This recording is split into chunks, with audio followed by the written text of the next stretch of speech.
सावन संकष्टी गणेश चतुर्थी, गजानन संकष्टी गणेश चतुर्थी व्रत कथा। संकष्टी गणेश चतुर्थी का व्रत प्रत्येक माह की कृष्ण पक्ष की चतुर्थी तिथि को रखा जाता है।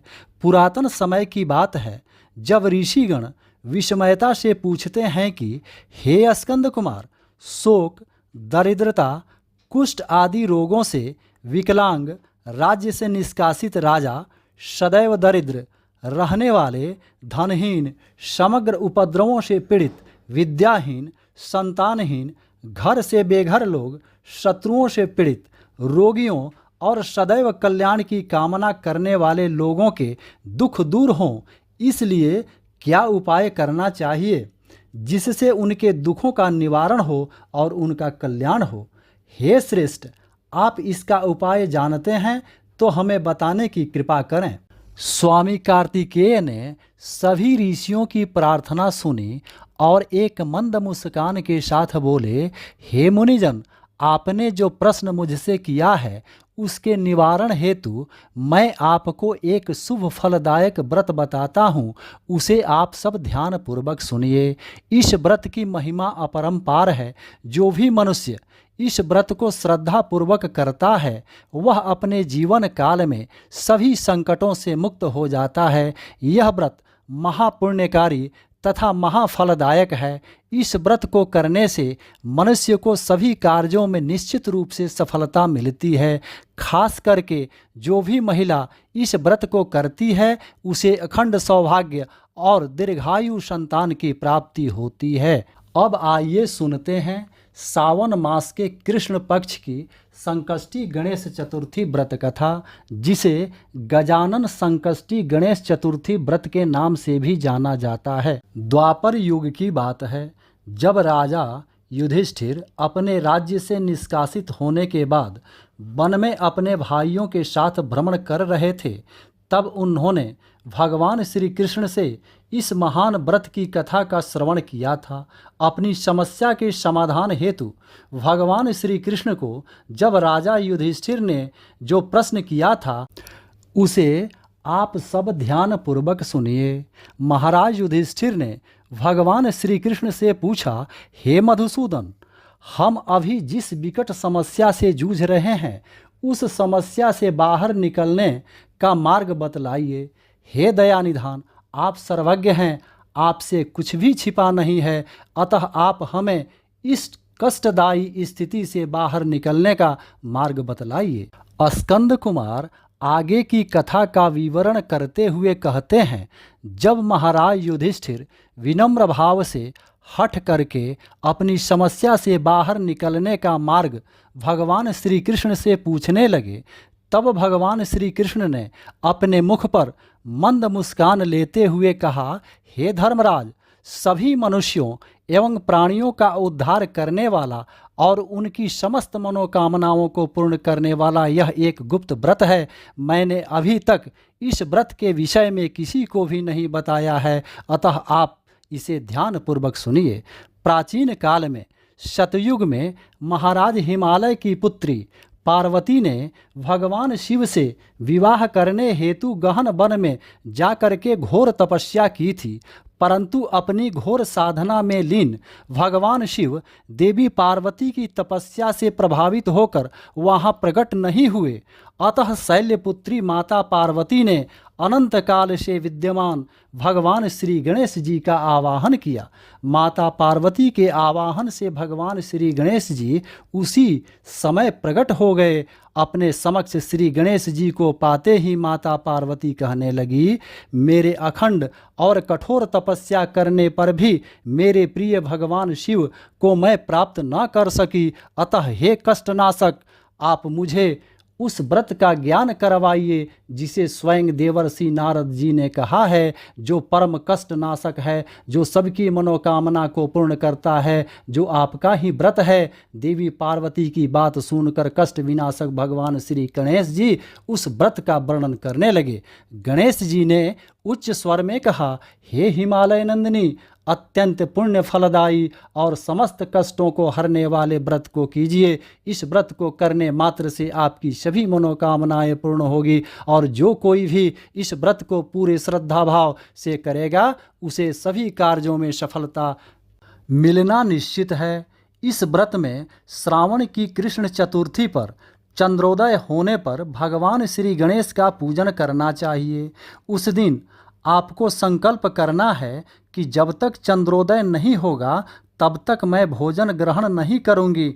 सर्वप्रथम मैं श्री गणेश जी का चंद्रोदय होने पर पूजन करूंगी, उसके बाद ही भोजन करूंगी, ऐसा मन में निश्चय कर लेना है। उसके बाद सफ़ेद तिल के जल से आपको स्नान करना है और मेरा पूजन करना है। उसी के साथ अपने सामर्थ्य के अनुसार सोना, चांदी, तांबे या मिट्टी के कलश में जल भरकर उस पर मेरी प्रतिमा स्थापित करनी है। मूर्ति को वस्त्रालंकार से सुशोभित करना है और उस पर अष्टदल से आकृति बनानी है और उसी मूर्ति को स्थापित करना है। उसके बाद षोडशोपचार विधि से श्रद्धापूर्वक पूजन करना चाहिए। मूर्ति का ध्यान मन में धारण करते हुए कहना चाहिए, हे एकदंत, चार भुजा वाले, लाल रंग वाले, त्रिनेत्र वाले, नील वर्ण वाले, प्रसन्न मुख और शोभा के भंडार श्री गणेश जी, मैं आपका पूर्ण श्रद्धा भाव से ध्यान धरती हूँ। हे लंबोदर, मैं आपका आवाहन करती हूँ, आपको प्रणाम करती हूँ। यह आपके लिए आसन है, आप विराजमान होइए। हे वक्रतुंड, यह आपके लिए पाद्य है। हे गजानन, यह आपके लिए अर्घ्य है। हे शिवनंदन, यह आपके लिए स्नान हेतु जल है। हे विघ्नहर्ता, यह आपके लिए आंचमनीय जल है। हे सुशोभित, यह आपके लिए वस्त्र है। हे गजानन, यह आपके लिए यज्ञोपवीत है। हे गणनाथ, यह आपके लिए रोली चंदन है। हे शूर्पकर्ण, यह आपके लिए पुष्प है। हे शिवसुत, यह आपके लिए धूपबत्ती है। हे विराट, यह आपके लिए दीपक है। हे देव, यह आपके लिए लड्डू का नैवेद्य है। हे सर्वदेव, यह आपके लिए फल है।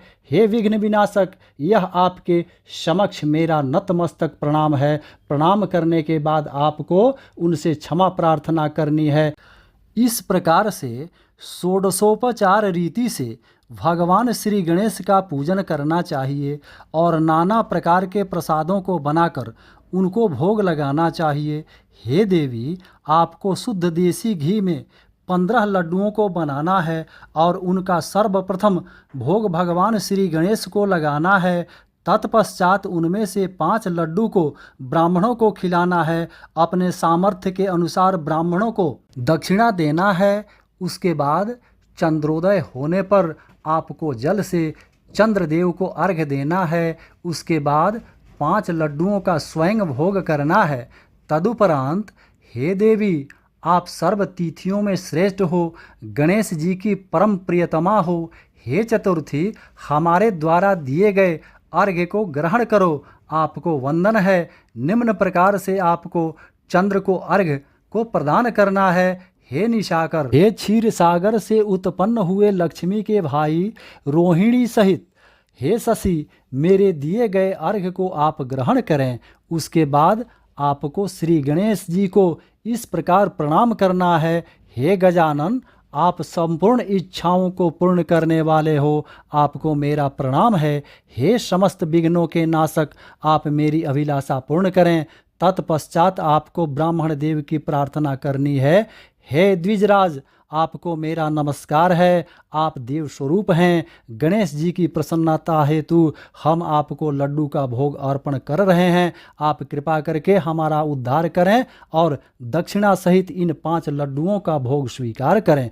हम आपको प्रणाम कर रहे हैं। इसके बाद ब्राह्मणों को भोजन कराकर गणेश जी से प्रार्थना करें। यदि आप में इन सब कार्यों को करने का सामर्थ्य न हो तो अपने भाई बंधुओं के साथ दही एवं पूजन में उपयोग में लिए गए पदार्थों का भोजन करें। उसके बाद भगवान गणेश की प्रार्थना करके उनकी मूर्ति का विसर्जन करें। अपने परम पूज्य गुरु को दक्षिणा और वस्त्रालंकार एवं अन्न के साथ मूर्ति को दे दें। इस प्रकार से आप मूर्ति का विसर्जन करें। हे देवों में परम श्रेष्ठ गणेश जी, अब आप अपने स्थान को प्रस्थान कीजिए और इस व्रत पूजा का फल हमें प्रदान करें।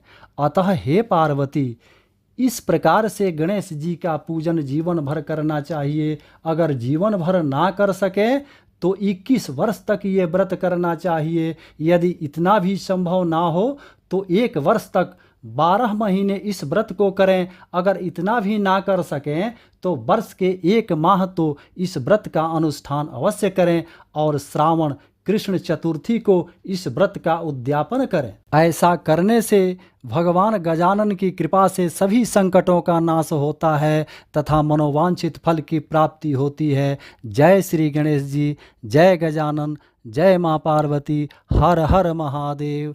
ऐसे ही पौराणिक एवं धार्मिक कथाओं को सुनने व जानने के लिए इस चैनल को सब्सक्राइब करें तथा बेल आइकन को जरूर दबाएं। जय श्री कृष्ण, राधे राधे।